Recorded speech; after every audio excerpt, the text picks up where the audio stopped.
I'm going to read a paragraph from the Echo magazine, 20 Women Who Are Transforming the World. And my mother was center page. And she said in her last paragraph, she said, I plan to stay in Nogale Gardens until I die because I want to continue to fight. If I move, I wouldn't know what's going on, so I couldn't help. My wish for my community is for them to learn to stand up to fight for their rights. What makes me feel good is that my daughter Cheryl will make sure People for Community Recovery keeps going. And that's my charge. This is episode 5. Inheriting the Shoebox. When you speak of Cheryl Johnson, the daughter of the mother of environmental justice, and how similar her work is to her mother's, I would say it's spot on. Cheryl had to kind of pick up those extra added duties and responsibilities once her mother started getting sick.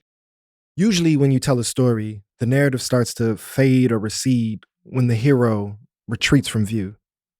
But this story is not just about a hero. This story is about a legacy. It's the fight for environmental justice in the gardens, and the fight for justice and repair across the globe. In embarking on this project, it was obvious immediately that Cheryl's not simply a successor who took on the title director of PCR. Cheryl is more than just Hazel's daughter. She herself is a mother of the movement. Over the course of the episode, we're going to trace Cheryl's rise into responsibility at PCR and in the EJ movement overall, working with, around, and in opposition to academia as she works to address the violence that exists in the gardens while getting to the root causes, and lays out how the EJ movement builds pathways toward repair. As PCR's Beria Hampton said a minute ago, Cheryl learned how to serve that role proudly, working alongside her mom. Here's David Pello talking about working with the two of them together. I mean, it was clear that, Hazel was in charge, but it was also very clear that the two of them, they collaborated at every step of the way. And Cheryl was Hazel's right hand. When Hazel couldn't travel or couldn't make it to a meeting, Cheryl was always there, making speeches, making public appearances, doing much of the day-to-day kind of gritty work. But Cheryl was really her right hand, and soon became, even as Hazel was still executive director, soon became, I think, in her own right, a real public figure. I would also just say on a personal note, both of them have wonderful, sense of humor, but Cheryl and I, Hazel was the boss, so I had to, show deference and total respect at all times.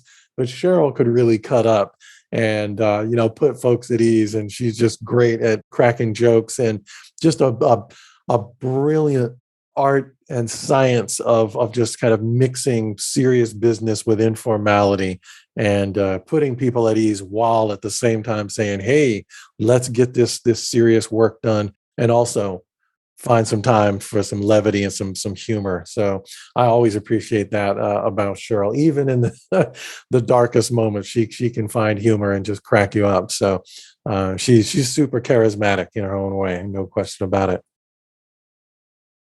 Pello put it perfectly. That's true to our experience. Throughout this process of getting to know Cheryl, she has had no fear of cutting up. As you may recall from our previous episode, here's a reminder. When I'm out of my element sometimes, I was like, okay, Cheryl, you being a sack of bitches.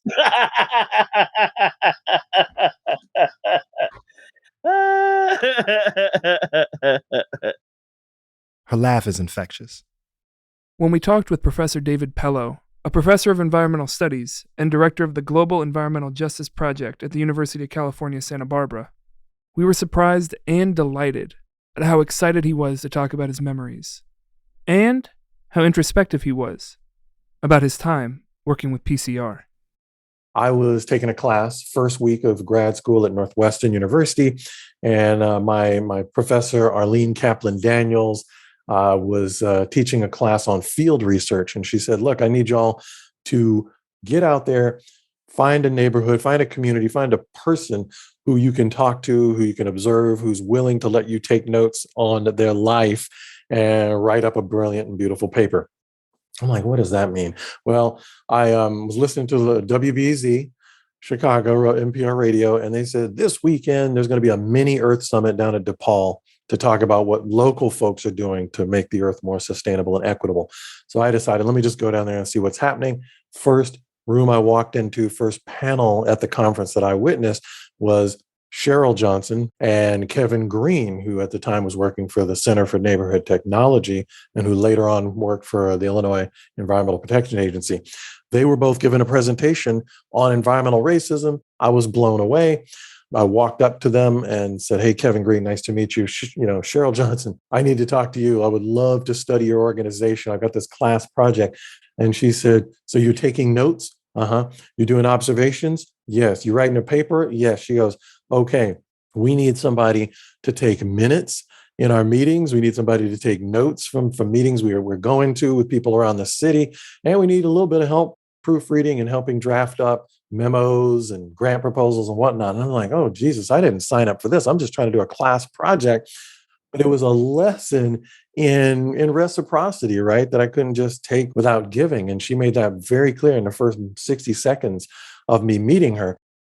Wow, that was a really apt and sophisticated response by Cheryl in real time to a young academic asking for access. But why would Cheryl have felt the need to start with this demand for reciprocity before even really getting to know the person, their name, and what they were working on? As the environmental justice movement began to formally define itself, have global conferences, interact with the White House, we start to see academia take notes on the work that was being developed by grassroots organizations. There had always been scholars involved in the environmental justice movement. But over time, there was much more of a clamor for students and professors alike to get in the rooms where this world-changing work was happening. Pello breaks down some of the complications of that dynamic. PCR, like a lot of environmental justice organizations, like a lot of community-based organizations, particularly, in BIPOC communities, has, always had partners in universities and foundations and, various government agencies, but there've always been that struggle and question as to whether PCR is actually getting its due, right? Benefiting sufficiently and equitably from those partnerships. I mean, certainly as somebody in academia, there's always that risk, that fear, and often that reality that what academics are doing, for example, is just extracting knowledge and information and expertise for our own careers. And if somebody wanted to call me out on that, I think, there would be some basis for making that claim. I mean, I've built my career off of working with community organizations. I think I've given back, but have I given back enough? Could I have done more? Those are absolutely legitimate questions. That type of contribution that David Pello talks about is evident in the work that he did coming out of his time with PCR. His book Garbage Wars, which covers the fight in the 80s around the landfill moratorium in Chicago, was an important source for us as we built this show. Pello isn't alone. There have been so many students who have been welcomed into PCR over the years. It's something that Hazel always prioritized. And Cheryl explains how creating space for young minds to grow can be a path towards transformative power. My mother always wanted to make sure that the young generations and the educated kids get this stuff. That's why we still do the toxic tours in our community with college students and stuff, because we need them to infiltrate industry and corporation to recycle their minds and souls. So poetic. As you may have noticed, Cheryl does more than just cut up. She also be dropping these bars and these gems. And right there, she's so eloquently describing the intention and this investment into future generations of institutional power. And it is clear that that investment exists within a tension. And that tension is not specific to PCR. We see it play out throughout the EJ movement. Teresa Cordova, a professor who's also been deeply involved in grassroots EJ work, shed some light on how this tension plays out. As someone who has spent one's life with organizations outside the university, I observe the problematic assumptions maybe that academics, including students, make. And also I know from a lot of organizations that it's a lot of work to take the time to interview, and they'll often say, oh, you interviewed us, but then we never heard back from you. There are a lot of issues that organizations have had and do have when academics come rolling around, right? Simultaneously, there are other academics that have forged really important partnerships with environmental justice organizations. Nobody spoke to this dynamic with more experience and vigor than Dr. Sylvia Hood Washington. We've heard her already a couple times through the series, but we think it's really important that y'all get a sense of who she is and what she's done. Dr. Sylvia Hood Washington is an environmental epidemiologist, engineer, and historian who was the first African American scholar to publish a formal history of environmental injustice in the United States. She's the author of Packing Them In, An Archaeology of Environmental Racism in Chicago, 1865 to 1954, and is the editor of Echoes from the Poisoned Well, Global Memories of Environmental Injustices. She served as the co-chair of the Illinois EPA Environmental Justice Advisory Board and has been a professor at DePaul, University of Maryland, UIC, and throughout the University of Illinois system. She's also just done like a bunch of other amazing stuff, like work for NASA, apparently. She was the first Black woman to become a journeyman engineer there, where she worked on the public and environmental health risks after the Challenger disaster. So she's been in the mix doing amazing work for a very long time. Dr. Hood Washington gracefully navigated institutional spaces and really got a behind-the-curtains look at the racist, sexist, elitist ways the academic institution viewed Hazel, Cheryl, and PCR. It's like driving while Black, right? You could be driving at the limit and still get pulled over because it's assumed that you are being a deviant, right? Something must be wrong with you. You're doing something bad. And I think Hazel Johnson was being an environmentalist while being a Black woman. Okay, that was just, she had two strikes against her. She was a woman and she was Black, and she was not highly educated. These intersecting so-called strikes did not stop academic institutions from seeing Hazel and Cheryl's work and home as a site of study. A lot of universities flowed through Alkilgard. A lot of them had graduate students, undergraduate students come in there and do their projects. And she was saying, and a lot of environmental justice community activists were saying that they didn't want to be exploited. That they didn't want people coming in and writing about and researching about their pain and their efforts to get whatever they were going to get and leave them behind. And it's still happening today, right? You still have colleges, they need students to have projects. And so Alkill Gardens is like, that's like a project site that they run them through there to check the box. That, yeah, I got this exposure to environmental health, environmental justice, and they walk out. But my students asked me, and I asked Hazel and Cheryl, but what has it eventually done for that community? When I was in the institutions here, two in particular, there was a lot of demonization of Hazel and Cheryl. And this is the racist part. They're hustlers. They're always trying to get money. Well, I said, are the problems that they're bringing to your attention real problems or imaginary, right? I have not heard other environmental activists being discussed that way. Because at one point in time, I was told not to work with them. I was told by academics not to work with them. I was told by environmental groups not to work with them. And again, the accusation was that they were hustlers.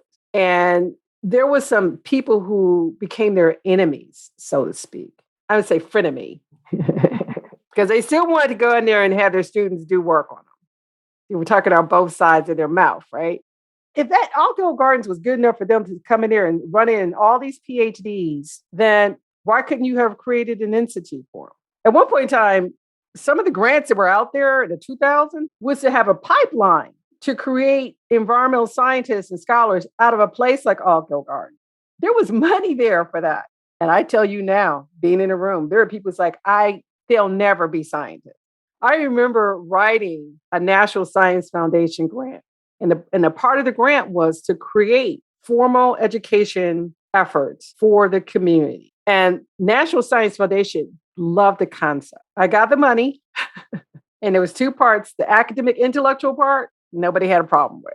When it came to implementing the community support part, Hazel Johnson was dead on the money. These academic institutions said they did not want the community to be empowered. I remember one person at UIC, School of Public Health, he literally said in the meeting, I don't want her to implement that part of the grant. I don't want the community to be riled up by letting them know what's happening to them. Because they were committed to the concept that basically a place like Altgeld Gardens were basically like their lab studies.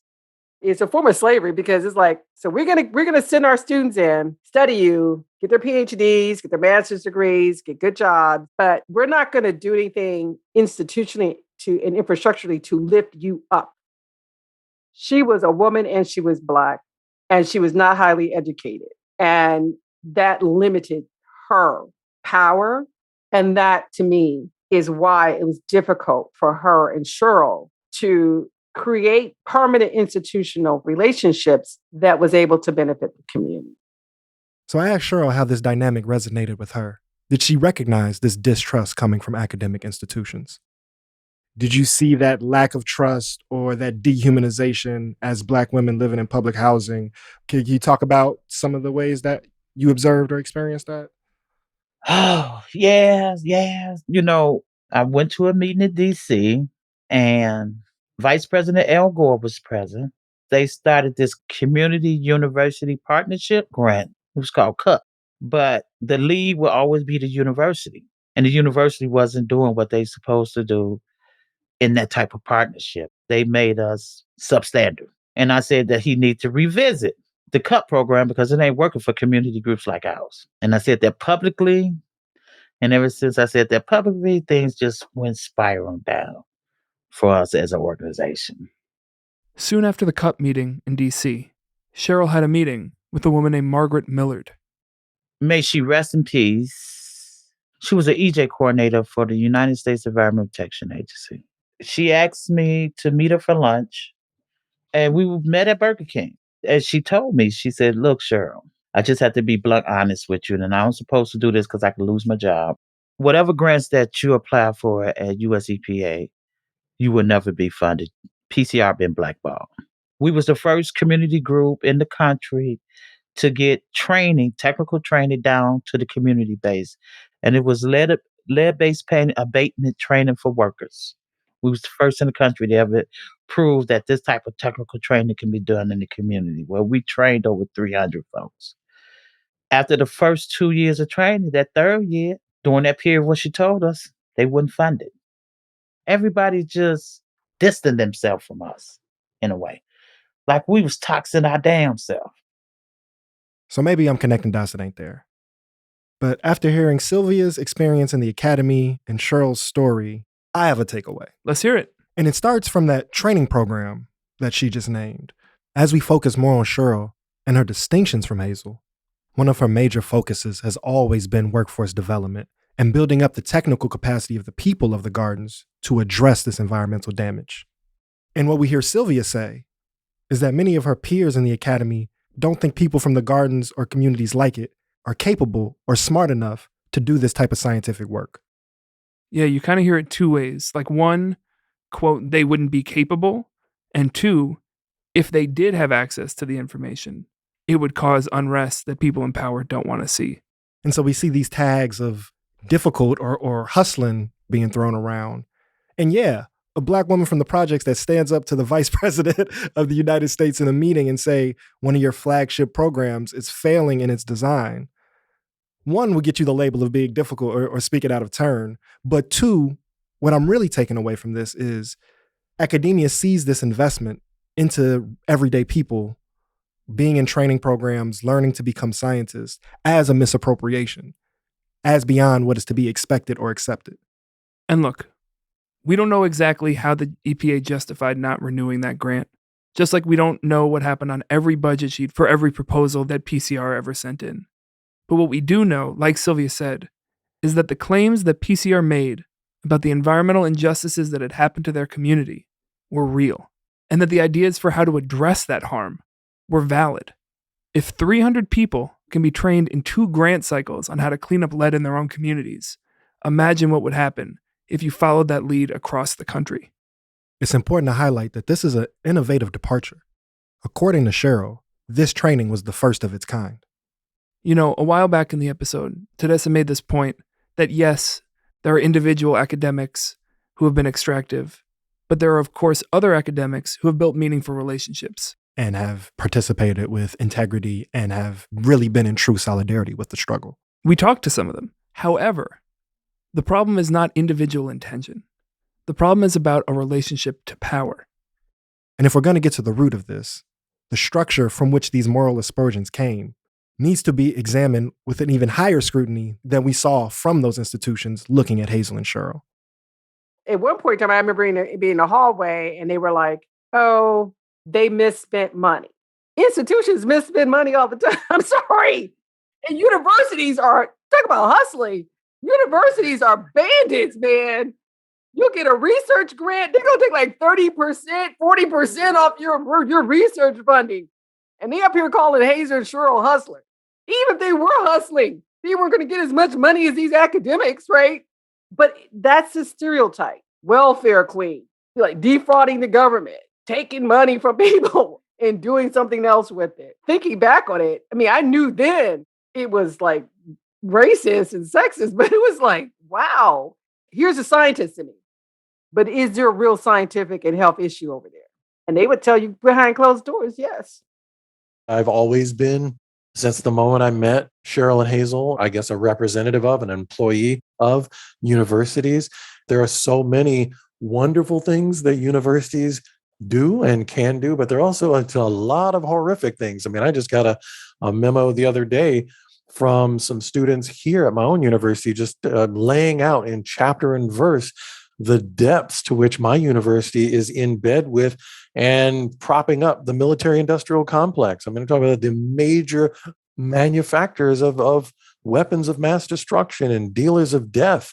You know, we're talking about full-on ecocidal, genocidal mass atrocities being committed by the U.S. military. And my organization, my employer, is deeply involved in that. Professors doing research, getting funding from these organizations. So I often question my role as somebody who's working in an institution that can have, so we say, mixed outcomes and impacts and troubling motivations and entanglements with systems of power. And then, of course, there's the fact, you know, being a person of color in a white supremacist society, trying to get some resolutions, trying to move forward with some measure, some modicum of justice by pushing, by demanding, by calling out, and maybe occasionally calling in those power structures that fundamentally I don't think are willing to change. So I'm constantly grappling with that. And I have no answers, no easy solutions. But again, Hazel and Cheryl really showed me that there are ways to manage those tensions, to live with, to hold those tensions, and still keep your dignity. This exploitative relationship with academia wasn't just a problem for PCR. A couple years after Cheryl got blackballed, and 11 years after the first People of Color convening, many of the same organizers reconvened in D.C. Sylvia names how in that space, one of the loudest cries from the EJ movement was that same tenuous relationship with academia. They were saying that for the environmental justice movement to really be true to its foundational objective and roots, the activist communities had to have equal partnership. That had not happened. What they had observed as community activists was an exploitation by people outside the EJ community. We see that there's a spectrum of institutional access and accreditation across the movement. Many of the prominent figures had PhDs, became professors, had fellowships, or worked in departments within universities and other institutions. This exploitative relationship to academia was detrimental for everybody in the EJ movement. But for Cheryl, this inequitable power dynamic resulted in a greater precarity, both for her ability to do the work and to pay her bills. Work in this industry, doing community work, is truly charity work. And it's personal decision that I have made to continue doing this type of work, where I had to go and rely on public assistance to feed my family and to pay my rent. But I sacrificed that and did that. We was blackballed for 10 years. And that's when I'm telling you, I had to go get on public aid and all that old stuff. And let me tell you something. I'll never forget this. I took an aptitude test. I missed one on delivery just to get a 98. You know what I mean? You ain't want to embarrass nobody. I'm telling you the truth. And then when I told them, they was trying to tell me that I have to get a job. I said, I got a job, I just don't get paid for it. Why I can't do what I do every day? At People for Community Recovery, we are registered, we are 501c3, we the whole bit. They was talking about, no, it's not a job if you don't get paid. I said, yes, it is. I work for my community every day. Why do I have to compensate money? And I said, this is an entitlement that I'm entitled to when I need it. And I need y'all. Then one time they told me, I'll never forget, the Calumet Community Center on 126 in Ashland. They told me that I would have to go for job training. I said, okay, I'm going to go. I went there at 9 o'clock. They said I had to be on time, 9 o'clock. I got there at 9 o'clock. The lady met me. Oh, you here from 119? I forgot to say, for the public aid office. Like, yeah. She said, okay, well, let me show you where you put your coat. I'm putting my coat where they keep all their janitor stuff at. And she said, here go the mop, here go the broom, and we want you to sweep and clean up. I said, hold up. I'm here for training, not to do any domestic services. I said, y'all got me mixed up. I said, here go the paper right here. It says training, not to do any services. I documented all that. I kept all that stuff. When I walked in the door to apply for public aid, some just hit me and said, document your experience. I came up with 24 pages of how I was mistreated at the public aid office.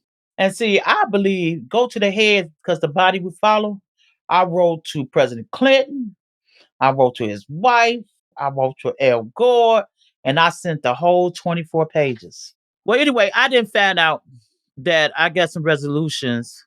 I didn't think none of it. But when I was doing the deposition for the PCB, the lawyer came and asked me, did you know that Hillary Clinton responded to your letters that you sent? And I was like, what you talking about? He said, didn't you write all of them? She got in contact with our state public aid department. And that's why you've seen all the changes. And that's how I found out that Hillary had something to do with those changes coming with our Illinois Department of Public Aid. So you're saying the whole Illinois department changed as a result of this? The policy. See, you didn't know what you are supposed to do when you go into the public aid office. This is an important story. I think we need to take some time and unpack what Cheryl just said to us, because I think this is really significant to the bigger story. All right, let's do it. So we are in the era of Cheryl taking more prominence and leadership as Hazel is aging. And during this time, one is interacting with the federal government. Yeah, this is when all that NEJAC and Common Sense Initiative work is happening. Right. So at this meeting, at the CUP program, where the Vice President of the United States, Al Gore, is present, and she stands up and names that this large federal initiative is not living up to its claims. In that same time, let's not forget, on a local level, they are in struggle around the PCB fights. There's a lot of local political power that she's in direct struggle with. Yeah, CHA, the mayor's office, local EPA even. Mm-hmm. And in some of our other conversations, that trickle down to their local alderman and to the state senator. And at the same time, they're being called hustlers. Right. Right? So the idea is that they're taking money, but the reality, as Cheryl names, is that she's actually having to sacrifice her salary for the organization to continue on, which forces her to go to the public aid office. So she goes to the public aid office, and so she has to take an aptitude test, and then she has to come back for training. And in that training, it is the state government extracting free janitorial services, treating this Black woman like a maid. But Cheryl is brilliant, experienced, and connected, so she doesn't just go through this experience passively. From there, she sends letters off to the entire federal administration, it seems. And the result of that is the then First Lady, Hillary Clinton, changing the policy of how public aid works in the state of Illinois. Yeah, in case you didn't catch the explanation of what changed. As a result of Cheryl's letter, now when people go into the public aid office, they're provided with resources about exactly what steps they're supposed to take and what to expect. Because beforehand, if you missed a step that you didn't know you were supposed to do, you lost your entitlement to that support and that aid. And then this last part is just conjecture, but I think it's of significance. In the last episode, we talked about the conflict with Barack Obama and his campaign and Hazel's choice to support Hillary Clinton. You know, we'll give you a quick peek behind the curtain. We're no Hillary Clinton fans here. But in hearing that story, it would make sense, the difference between the young organizer who was connected to our space, who never came back, versus the woman who received a letter from my daughter and changed the way public aid worked in my state, in addition to the long-standing interaction the EJ movement had with the Clinton administration. Again, Hazel's not here for us to ask her decision-making process, but that would make sense. All right, let's get back to the story. Wait. We can't move on yet. Okay. We're burying the lead of the whole significance of this, and there's a deeper irony to this whole thing. All right. Damon's got one of those like things on the wall where the strings are all connecting right now, but it's true. But this is obvious. So we can hypothesize that Hillary Clinton showing up in this difficult time could have had significant impact. But that's smoothing past the fact that Bill Clinton is why Cheryl had to go through this in the first place. What do you mean? So one of the major legislative accomplishments, put the big air quotes on this, of the Clinton administration is the 1996 Personal Responsibility and Work Opportunity Act. So Bill Clinton, as he was running for president, promised that he would end welfare as we know it. So he worked with Newt Gingrich and the Republican Congress. What an onomatopoeia name. Like the fact we don't talk about the fact he's the only person named Newt that we know of. So Newt Squad. The Salamander Squad. So Newt and the Salamanders had been striving for a really long time, basically to end welfare. And so in 1996, with this act, it was the end of the AFDC, the Aid to Families with Dependent Children, and the shift to TANF, the Temporary Assistance for Needy Families program. What does that mean? What's the difference between those? The biggest difference of what this legislation brought was it granted states greater latitude in administering social welfare programs, implemented new requirements on welfare recipients, including a 5-year lifetime limit on benefits. And one of its major additions was bringing about a workfare requirement for people to receive aid. And the effect of this law is that after its passage, the number of people receiving federal welfare dramatically declined. The law was actually celebrated as a reassertion. This is terrible. The law was celebrated as a reassertion of America's work ethic by the then Chamber of Commerce.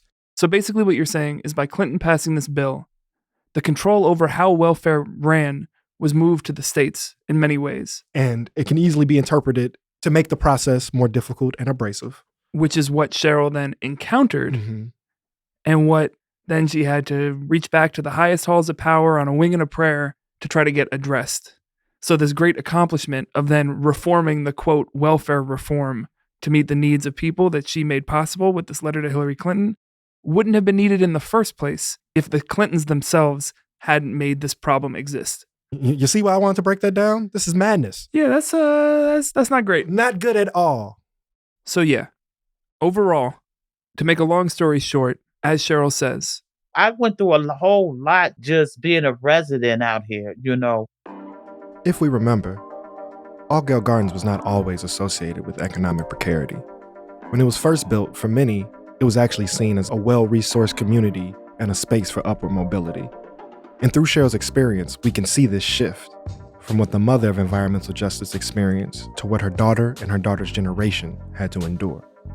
By the time Cheryl was coming of age, the social supports and structures that had made the gardens a space of stability had disappeared. And that wasn't just true in the gardens. This is the era of the rise of neoliberalism. You probably heard that word before. Depending on who's using it and when, it can mean a lot of different things. But a way to put it simply, it's a prioritization of profit-driven markets and corporate power to meet the needs of people, coupled with a divestment and deprioritization of social services and public institutions. So rather than people's needs being met by the public or the state, the premise is, if we move that money to the private sphere, the market will serve those needs. In reality, that has created decades of divestment and devastation in the gardens, across Chicago, and really around the world. So we don't have time to do the full neoliberalism podcast, even though this story is pretty much a narrative about neoliberalism. Yeah, this kind of is the neoliberalism podcast. But to keep it simple and the impact of the gardens, what we see is a decrease in social services and an elimination of the social safety net, while also, in the name of increasing corporate power and profits, the reduction and disappearance of labor markets and jobs vanishing from the community. Right, the entire economic worker base in the area that had brought people to the Southeast Side, that was part of why the gardens was even built there in the first place, was the steel industry that existed along Lake Michigan on the southern end of the city into Indiana. In this time of privatization and corporate profits, that production went overseas and those jobs disappeared. There was no plan in place to address the needs of those former workers. Dr. Bob Ginsberg gives us a little history. In the 50s, early 60s, what were your big steelmaking areas around the world? There was sort of southeast Chicago, northern Indiana, northwest Ohio, that whole big area along there. You had the Midlands in Britain. You had the Ruhr Valley in Germany, and you had around Yokohama in Japan. As the steel industry shrank around the world, all those other countries had national plan. How do we deal with this? How do we deal with the populations? How do we deal with those communities? In this country, we did nothing. Reagan said, it's a market force. And in that void, a lot of space was made for despair and traumatic conflict. And Cheryl names how this radical destruction of the local economy informed a generation of violence that all Gale Gardens suffered through. All this disinvestment in our community, disinvestment equals to violence. That's just it. When you took away all those things back in the 50s, 60s, and 70s, because most of the people I remember in my community owned businesses. The teachers lived in the community. The truant officers, as we called them back then, lived in the community. When you took all those supportive systems that help a person, a student, to be a thriving community, when you took all that out and you expect for the end result to be pleasant, that's why we see violence in our streets today. Cheryl's right. But disinvestment doesn't only bring violence. Disinvestment is violence. And for me, there is a universal truth. Violence begets violence. The violence that occurs in Chicago has become a political character that is shaped by a discourse that for me is really triggering and is angering as it gets filtered through these statistic-based conversations as if it's a sports season. And it's dehumanizing. One, because it erases the structural violence that makes chaos inevitable. But more importantly, it decenters, if not erases, the real human impact, the complexity of compounding grief. Grief of lost loved ones, grief of lost spaces, grief of the loss of home, grief of a loss of community. And the erasure of that reality becomes an obstacle to making space for healing. Joy West tells us more of the complex ways violence impacts a family. It started to change after I left the gardens, as the gangs started to rise up. And we know that gang violence is a direct result of poverty, a lack of money, lack of jobs, lack of resources. So many young men resort to violence. And my brother, Jeffrey, was a part of that community and was killed in All Gale Gardens. My brother, Jeffrey, lived a life of trying his very best to do better. He went to Carver and, like so many other young men, just could not find his way out. And so he became part of what he saw out there. And as a result, he was killed. As a family, I think we were kind of all holding our breath for so long, hoping that one of our family members wouldn't be a part of what we saw all around us. And so for our family, when my brother was killed, I think that was kind of the final straw for us, as it was for many families.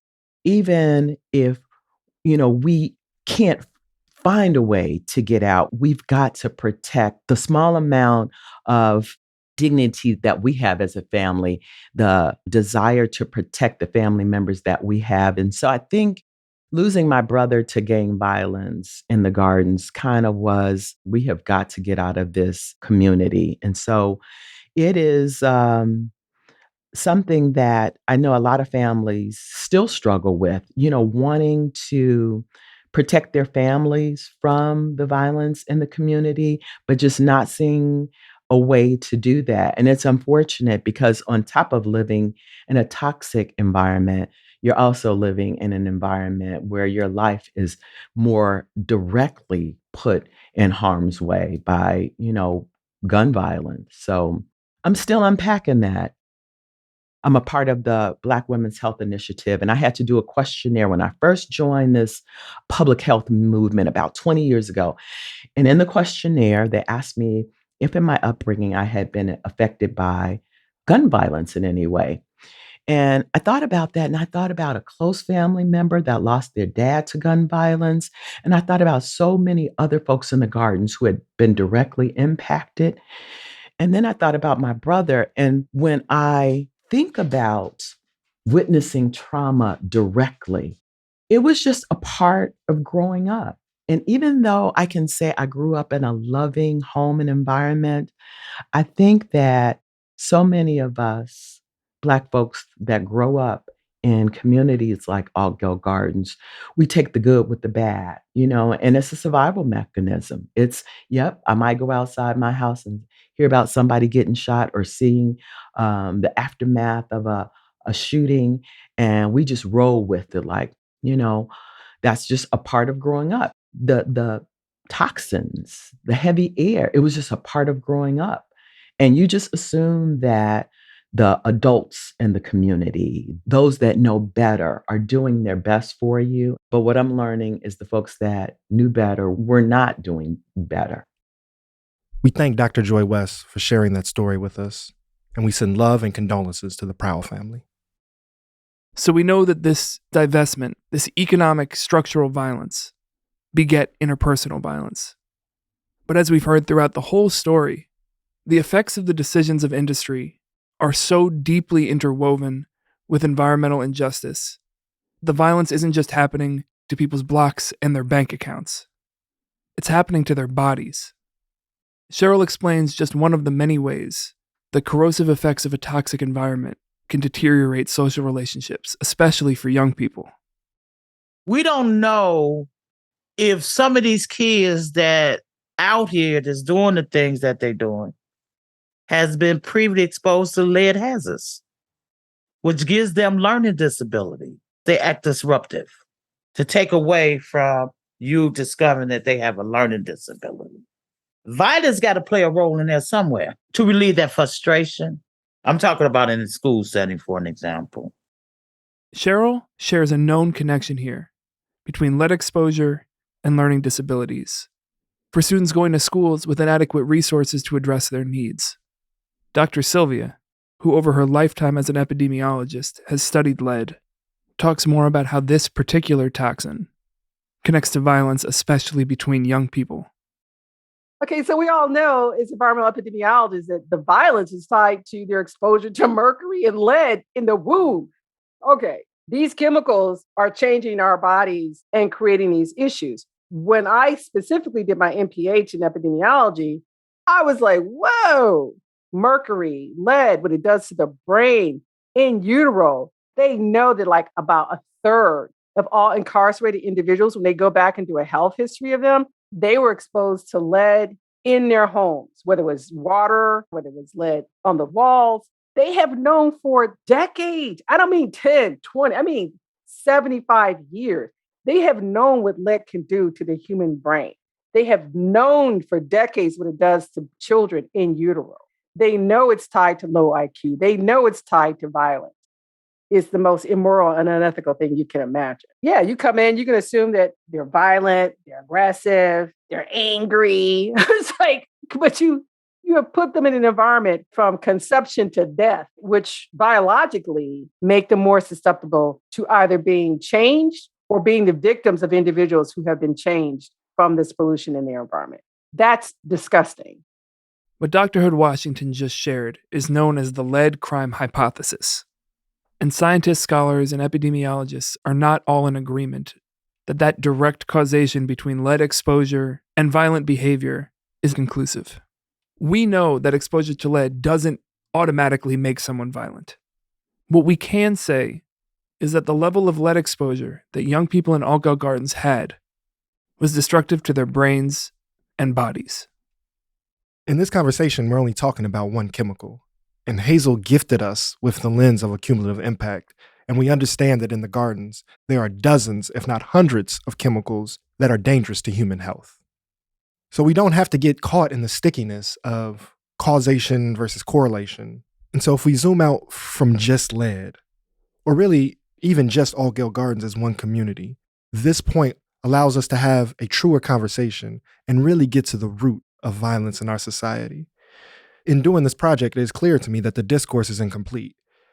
There are narratives that I thoroughly reject around bad parents or needing more police or more punitive laws. And there are narratives that are true and compounding, such as inadequate resources for education, health, and mental health care, an inadequate economy and dried up labor market. But what has been missing from the conversation and the discourse and led us ill-equipped to address the violence in all of our cities, for me particularly amongst Black people that has been mythologized through this false framing of Black on Black crime, is the erasure of the fact that people have been placed in toxic environments. And there's a violence embedded in that hazardousness and in the erasure of its impact on people's bodies and lives. Where we live is toxic, and toxicity begets toxicity. This is the context that Cheryl does her work in, and these are the challenges that she's trying to address. In this episode, and really in the whole show, we've documented a lot of the harms that people in the gardens have experienced, and many of the ways that they've pushed back and raised awareness. But all of that work is ultimately in service of working toward repair. And Cheryl has stewarded the organization through this shift, from Hazel fighting to find out what was happening and raise awareness, to now trying to figure out what do we do about it, and how do we move toward healing. But how do we begin this process of repair? We asked Juliana, one of the members of our creative cabinet and an environmental justice visionary in her own right, how to begin to reach toward repair. Repair in Altgeld Gardens has to do with centering the priorities of the people who live there now and what they need in their daily lives. So real environmental justice, I think, has to come down to what residents want, what the people who live in the place that's impacted define it to be. It has to come down to that. Juliana's right. The path to repair has to center the most impacted, and the most impacted people are the people living in the gardens. So once again, we hopped on the Bishop Ford, microphones in hand, and headed back to the gardens. If we have any issues with that jumpy house, we will shut it down. Safety first. Have fun and enjoy. All right, Damon. What are we doing? We are here on location in the gardens, gathering and celebrating with the community. This is the 43-year anniversary of PCR. It's in conjunction with the elongated Juneteenth weekend. So, Black liberation kind of as the center and, community work at the forefront. It's been a pleasure to, one, be present with the community, but also to have the opportunity to talk to some folks and get deeper into some of their perspectives. This is my favorite social, cultural, political tactic. This type of gathering, just the aesthetic of the grill going, the bouncy house, and music playing in the background with the combination of resources being offered. So clothes being redistributed, blood pressure and other health screenings is really important. The churches are here, seeing kids walk around with the candy, the chips, and the snow cone. But knowing that that is something that people, and particularly Black people, have a muscle around and know how to do, but know how to do it many times in many spaces. But when it's deployed for these larger community building efforts with this political underground, and you can feel the power and you can feel the challenging of despair with active hope. And so that feels really present here. There's an interconnectedness that feels like it is apt towards developing community here that I really appreciate. And we're in this beautiful little birch tree grove under the trees, giving us some shade on this hot day. My name is Mina Jefferson. I am a resident in Altgeld Garden, and I do work for PCR. What does repair or recovery look like to you now that you're learning this, not only as somebody working with the organization, but as a resident? Oh, what do that look like for me? I guess what it look like, feel like is us. What's your name? How old are you? Where do you stay? My name is Lamonte. I'm 17. I stay right here in Altgeld Garden, this block 6. I hear a lot of stories about when my parents was growing up, it wasn't a lot of shootings out here like how it is now. kids weren't out here playing with guns and nothing like that. And then once we started getting older, next thing you know, you look up all of the young kids playing with guns. Like events like this, it gotta be a lot of people in order to have an event in one certain block that they know that ain't no shootings and nothing gonna happen in. Okay, every time they throw an event in this block, it never been a shooting in this block. If we start like speaking up for ourselves and going to other blocks and doing the same things that we doing in this block, I bet you we can start changing everything around back to how the way it used to be when we can be able to walk outside and do the things that our parents used to do back then when they was able to go outside and enjoy their life. Everybody should be able to live that one life that they got. And I pray for everybody else in the rest of the blocks too. So just real quick, you heard Lamonte talk about the different blocks. That's the way the Gardens is laid out and the way residents talk about one area in relation to the other. Now the block he's talking about and where we were is the block where the PCR office is. As you might remember, PCR is currently working out of one of the residential units in the Gardens. It's a 2-bedroom apartment that they've repurposed into the office for the organization. And Lamonte offers us a really significant perspective. For him, the presence PCR brings to his block brings safety throughout the year, but especially on days like the day we met him, where PCR does more than just gather resources and information. They gather people. One of the people present was Craig Hardaway. Craig lives near the Gardens and works with young people in the Gardens as well as the whole Roseland area overall. And so for you as somebody who does work addressing violence, and particularly youth violence, but you also just mentioned this environmental impact, whether it's from your organization or just from your own perspective and experience, how do you see that environmental impact intersecting with or shaping the way that violence happens in our communities? Is that connection made for you or for anybody you work with? I think you can always draw, you know what I mean, intersectionality. Once you get to talking about like toxic dumping, toxic waste, what people injecting into their body, it changes the chemical makeup. You know what I mean? Once the chemical makeup get changed, the way of thinking changes. You know what I mean? I think that when you come out in the community and the community don't see green grass, flowers, green trees, you know, that takes away hope. That make people feel, you know what I mean, man, indifferent. They feel despair when they go to other communities and see beauty. And then when they revert back to their own, it's like, man. And I think that once people see that day in and day out, the same way like with the news reports day in and day out, you become desensitized. You stop caring, you know what I mean? Craig went on to share thoughts that are important as we ask this question, what does repair look like? Particularly for people not from the Gardens. You mean like maybe 2 guys, late 20s, early 30s with microphones sitting at a table? Definitely, but especially people coming with privileged institutional access. I think that a lot of people go in with a colonizer mentality only from the standpoint of, I feel I know what's best for you. Give people agency, but how do you teach it? That's what it boils down to. You could be advocates or you could give people agencies, but you can't do both. And in my experience, we find more advocacy work than we find agency promotion. Can you specify a little bit how that shows up here in the Gardens? That's really powerful. You know what I mean, man? People will look in from afar. They'll come up with their scientific theories, you know what I mean? Or you know what I mean? Their thesis is what they went to college for and they did their dissertations on. And then they come in, you know what I mean, with this ideology of, I know what's best for you. You know, so when they come in with that, what they already did is prejudge a whole community of people without once hearing from that community. You know what I mean? And like I say, I think that that's the advocacy part. The agency part will be to come in and teach people what's being done to you. This is what we see. Now, what do you see? I think that promoting an agency, promoting awareness, informing the community, you know what I mean? Then sitting back and giving over the keys and resources to that community to allow them. Because again, it's not a one-size-fits-all model when it comes to justice. Justice for different people look different ways. Craig leaves us with a powerful framework that building justice and healing has to be a collaborative, participatory process that places agency in the hands of those most impacted.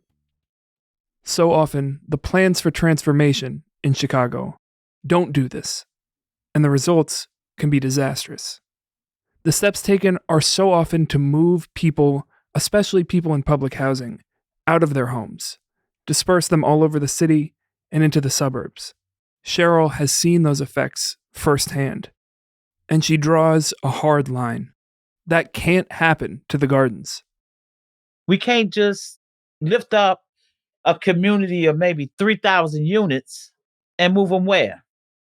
They demonstrated what they did with Robert Taylor's and the rest of them, and they scattered people because they was more concerned about bricks and mortar than human health or human development. Today, that same land, Robert Taylor's and Ida B. Wells and Abler, CHA is trying to sell them to a developer. But they're supposed to be replacement of affordable housing for folks to live at. So I have to bring these things up because that's what we always fight about. It's the intersectionality of what affects us economically, what affects us, our health, what affects our education, and most importantly, what affects our housing. How do you build the type of partnership that's needed with an institution as big and nefarious as the city government of Chicago? You look for the people inside the beast who are aligned with you. And there are some great people. I think Kyra Woods is a great example of a city official trying to do both, repairing the damage that has already been done while building something better that is inclusive and acknowledges the history that exists. I don't know if the city as a whole is there. Lives cannot be reclaimed. Remediation, in some respects, at this point is very, very expensive given some of the allowed practices for so many years. While some things may not be returned, like life, and the cost that may be required to remediate an entire neighborhood could be a lot. I mean, honestly, the participants in that need to be many, and it likely needs a very skilled set of facilitators to identify the path forward, not only from community members, but also government officials, elected, and other community leaders, those who aren't elected but holds power in other ways. And then, of course, neighboring industries are those who will be asked to make changes too, I think need to be there. It's important to acknowledge harm. I think it is important to have a shared understanding of history. And that may not feel good for everybody, but being clear about what happened and what is happening. And then we have the opportunity to fix some things that we know have not been carried out well. And I think one of those actions would be to stop causing harm. I think the first thing when you're harming someone is you stop doing the thing. And the other element is the idea of equity, and particularly racial equity. But if we take it just for the word, that speaks to that imbalance and the need to overcompensate in other areas that have been deficient in order to restore balance. We're talking about equitably repairing systems and moving forward. I think frequently institutions say we'll do better, and then they do better for like the future thing and don't seek to repair. So I think that's why I'm saying, stop doing the thing, reflect on what's on the table, and make investments that help to remediate and even the playing field. I think it would be a well-funded, well-supported commitment to enact the choices that are decided out of that working series. Dr. Hood Washington gets to the heart of it. It's not popular for some people, but I would call it environmental justice reparations. Okay. Okay. She's making an important linguistic connection that often gets overlooked. The word reparations has become a political buzzword or a contested term, but it really just means a process of repair. And it's an important politic that many liberation movements have built to map how we address injustice. And this is one of the main things we hope listeners to this series take away. To truly oppose and resist environmental racism means to organize for environmental justice reparations. What comes out of this reparative process is going to be wide-ranging because it has to address the wide range of harms that have been enacted on people in the gardens and beyond. Olga Bautista from our creative cabinet shares some of what could and should be included in this reparative process. Because of the past harms, we want to see something that is also restorative. It's going to look like more oversight by community advisory boards. It's going to be more participatory planning in zoning and land use decisions. budgeting. We can't do any of these things without dollars. We need dollars. So we want to be part of, defunding the police and channeling some of that funding over here so that we can have like a community oversight board that is compensated to do that hard work of digging in and figuring out what should be going where. We need to have more clinics, more hospitals in our communities. So to literally like repair like the physical harm, we need to protect our parks and our green spaces so that we have places that we can go and just disconnect and help heal all the trauma, help with our mental health. And we need universal health care. Everybody in the Calumet region who has been exposed to these polluters, who has lived on toxic land, we should be able to go to any doctor at any moment and any time to get help and get healthy. That's how they can repair harm. That's how they can restore our communities and admit, that these bad policies actually cost us in actual lives. Olga names those components of repair with such clarity, and that clarity comes in part from her work directly with Cheryl. Cheryl was bringing up, like, how are we going to repair harm when we think about, like, what does actual sustainable development look like? I don't think they would have been as rich if we hadn't had this history of this long fight that Hazel Johnson was a part of. And we had the same experience. Every time we sat down with Cheryl, we heard new examples, very specific visionary examples of what repair could look like in regard to jobs. There's a possibility of us learning from the mistakes that we had made in the past and creating an environmental remediation workforce to be able to learn how to do these samplings and cleaning up our community, because we don't have a lot of land that is not contaminated. We could get solar up in there. Mm-hmm. We could do some thermal stuff, mm-hmm. Because this water will never be healthy, so why not produce some energy from it? Housing. We don't want to be labeled as public housing. We want to be cooperative housing. Give me some equity. I got my equity. I like that after 60 years. CHA owed me an equity check. From the dividends of paying rent living out here. That's a mortgage payment. And safety. Allow things to be accessible for everyone, not just limited to certain categories. Mm-hmm. I should be able to go out to police funding just like they fund policemen. Mm-hmm. To do violence prevention or to do community posts. Community policing should never be managed by the police department. Yeah. That's not community police. Yeah. That's snitching. And in our community say snitches get stitches. Right? So like imagine if you were able to hold a town hall. But here are the resources the police department used to so-called police our community. If we had these same resources, could we not get better outcomes? I can. And it should be open. It should just not be limited just to police. Yeah. That last clip comes from the conversation with me and Cheryl sitting down right next to the Calumet River. And I learned so much in that conversation.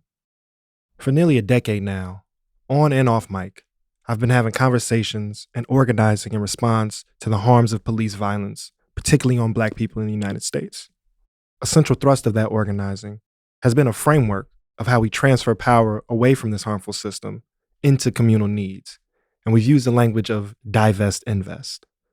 How do we reallocate resources that are dedicated to militarism, policing, prisons, into the needs of healthcare, education, and community sustainability?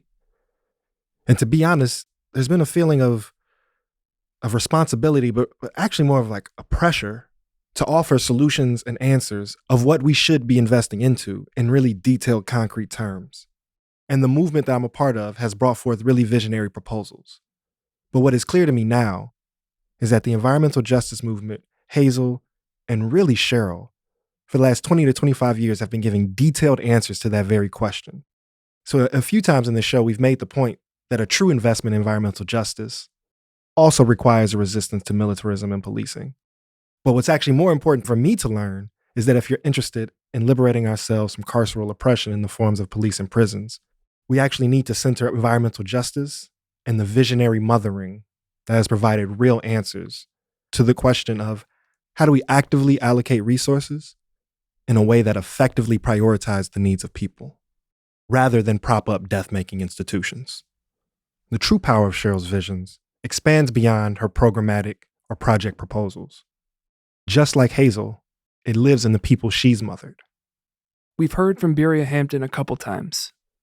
If you remember, she talked about growing up in the gardens, hanging around Hazel because she always had the good snacks and activities, and it felt like a place with some energy and some opportunities to be in the world, to be where the action was. Now Beria sits at the center of PCR's office. She and Adela are two of the key figures tasked with keeping Hazel's legacy alive by taking on the leadership of PCR, as Cheryl passes some of the load of leadership to the next generation. Here's Beria's vision of what this repair can grow in the gardens. I want us to feel what normal or freedom, what it feels like to have resources available to you, opportunity, that the only people who will miss it is those who don't want it, not because it's not available to you. I see community again. I see the real greenery. I want to see the clean green version of this. I want to see the environment or the people where we were once a community turn back into that community, turn back into that resourcefulness, turn back into that family that we used to be before the environment broke us up with violence, before the environment broke us up with pollution. I just want to see Augill become that family that we once had. Beria's vision becomes more and more possible every day. But like Kyra said earlier, there are some harms that can't be repaired, some damage that can't be undone. There's a covered walkway in Uptop, the former commercial center where PCR's offices used to be. The walls are painted yellow, and one of those walls is covered with handwritten names. The names of people from the gardens who aren't here anymore, whose lives have been lost to violence and pollution-related illnesses. It's a continuous and ever-evolving memorial. Bad policies actually cost us in actual lives. People that we needed in our community. These are valuable lives. People in our community who could have been teachers, who could have been doctors, who could have been musicians and artists. Those were important people who are listed on the walls in Elk Elk Gardens that died of cancer. It's just a shame that they had to lose their life, and that we still have these policies that are just not meant to repair any of this harm. We needed those people in our neighborhoods. And this wall serves as a consistent reminder. It creates space for grief, and it uplifts a spiritual connection to those who have transitioned, demonstrating how their memory and legacies are still with us. Which is exactly why Hazel started PCR in the first place. It is important to remember that all of this work was birthed out of the grief of losing John Johnson, Hazel's husband and Cheryl's father. That intimate family grief, and the grief Hazel felt losing these community members around her, the 3 little girls who lived nearby and passed away from cancer. So in this episode, we've been talking about Cheryl taking on a greater responsibility, navigating bureaucratic institutional politics, economic precarity, envisioning new possibilities for repair, but also shepherding and stewarding a lot of collective grief. In this period where we're seeing Cheryl step into leadership, Hazel had to take a step back. As her health waned with age, she remained present and connected to the work of PCR and remained as a guide for Cheryl as she was navigating these challenges. And on January 12, 2011, at the age of 75, Hazel Johnson passed away. She started to deteriorate after the death of my brother Michael. That was her first child that ever, that passed away before anybody. And that's because he had a congenital heart problem. The aorta busted in his heart. Every parent feels that they should not be burying their child. And that hurted my mom because my brother got up that morning, cooked my mother breakfast. After he cooked her breakfast, he took a shower. Then he came and sat in the kitchen with her and said, "Mama, call the ambulance." And the ambulance got here before they even took him out the garden. My brother was dead. So just think about that impact that he got up and cooked her breakfast that morning. never knowing that was the last time she's going to see her son. So I see my mother's health started declining. She started not to want to do anything. She stopped speaking. She stopped being in the office. So I used to always try to take her places, take her grocery shop. That's something she loved to do, go to the grocery store and go out to eat afterwards. That was a ritual. So she took sick on January the 7th, something like that. She went into the hospital. I was out of town. I was in D.C. I came straight from D.C. and went to the hospital. And she was in intensive care. Then she passed January 12th. So I think that's when Cheryl fully just took on the entire role, what her mother had laid out. I really applaud her because sometimes it's hard to step in someone else's shoes. It's hard. Like even with me transitioning, sometimes I have my doubts and sometimes I feel really strong about it. I kind of understand the pressures that Cheryl felt just taking on that role. Yeah, my mom, she was a spiritual person. Just like she said that she wasn't trained to do this type of work. It was something that God called her to do. And she answered to that. To say, right here, see this chain? This is hers. It's Mary on it and Jesus on the other side. And she gave that to me a year before she passed. She said, never take it off your neck. And she said, and don't let your son wear it for nothing in the world. Because my son had a habit of getting it from her and she had to chase him down to get it back. And every time she got it back, it was broke. So I don't even let him wear it. He'll tell you right now today. I said, no, your granny said that it never to come off my neck. I never took it off out of, what's this, 11, 12 years? So I'm saying this, that when I have trouble, when I feel sad, when I need her guidance, this is what I do. Because that's the same thing she used to do. Just hold it.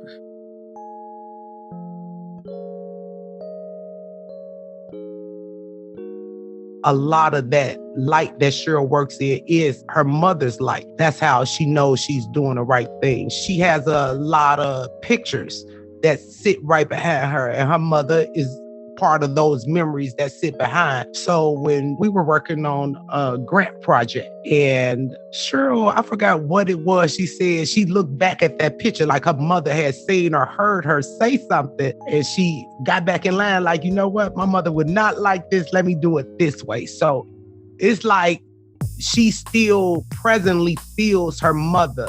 It's that thing that you can't see, but you know it's present. So a lot of that Cheryl still works out of. It's weird. She sit behind me too. Cheryl makes that rub off on me, the tradition of the way that her mom brought her into the organization, the decisions that her mother would have made. So everything Cheryl does, she acts as if her mother is still presently watching her. This is what my mother would want to do. Surprisingly, I still say good morning to her. When I'm troubled, I ask for her guidance. And I ask for the rest of my angels up there to help the sister out. Me and my mother was very, I'm 6 out of 7 children, but me and her was the closest. I just tell her, my youngest sister, I said, you the youngest in the family, but I'm her baby. You know, that type of stuff. So me and my mother was real close. I come from a family of 9. It's just 2 of us left, me and my baby sister. Never thought I would be, just me and my baby sister, because my family, we got along. We had fun together. Don't nobody mess with the Johnsons. And we had every problem just like every other family did. But that was my brothers and sisters, and I miss them dearly today, and my mother. My mother enjoyed her kids.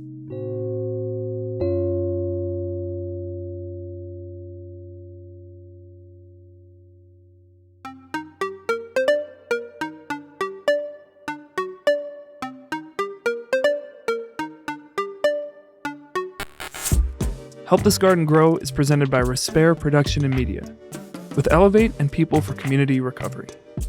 The show is hosted and created by us, Damon Williams and Daniel Kisslinger. Our co-executive producers are Sylvia Ewing, Ann Evans, and Cheryl Johnson. Our associate producer is Natalie Frazier. Our editor is Rocio Santos, and our consulting producers are Maurice and Judith from Juneteenth Productions. Special thanks to our creative cabinet, Adela Bass, Olga Batista, Tanisha Harris, Juliana Pino, and Kyra Woods. Our artwork is designed by Ariana Eggleston with additional multimedia support from Davon Clark. Help This Garden Grow was recorded in the Malika Lean studio at the Breathing Room Space, a movement building center stewarded by the Let Us Breathe Collective. You can find out more about the work of Respair Production and Media at respairmedia.com. Get in tune with Elevate at elevatenp.org, and support the work of PCR at peopleforcommunityrecovery.org. Much love to the people. Peace.